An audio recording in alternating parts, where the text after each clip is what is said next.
Now, Azure gives us many different ways to give others access to the contents of our storage accounts. We've already seen that access keys is sort of the central element of a storage account. You do not want to be giving away these access keys to too many people, or really to anybody if you can avoid it. The shared access signature was one way that you can generate a token or a URL that you can grant to others that can have limited permissions that expire without having to touch your access keys. Microsoft also gives another method using role-based access controller, RBAC.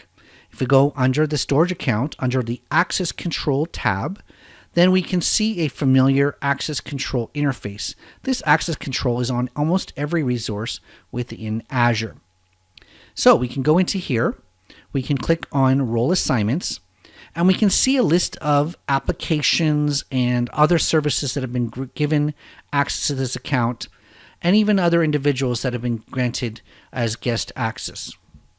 If we click on Add, and we click on Add Role Assignment, we'll be given up this tab where we get to choose an individual.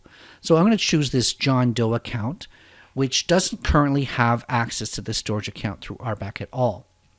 When we open the drop-down for the role, we can see the typical owner, contributor, reader roles, which can be granted to your entire subscription effectively.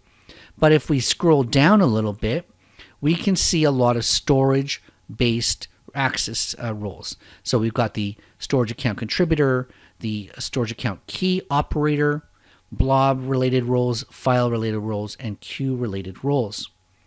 So let's say you want this John Doe to be able to basically read blob data. So you choose the storage blob data reader role, grant that to John Doe, and say save. Now it does take about 5 minutes for this to propagate, but within about 5 minutes, any application or user that authenticates with Azure Active Directory as John Doe will have reader access to this storage account. So in this way, we're using role-based access control to control access to a storage account. Now we can see that this role has been granted for this resource only and not across the subscription. If we left this storage account, went to another storage account into access controls, we can scroll down and we will not see the John Doe account that has been granted access to that. So using this technique actually restricts their scope by only being scoped on this individual resource.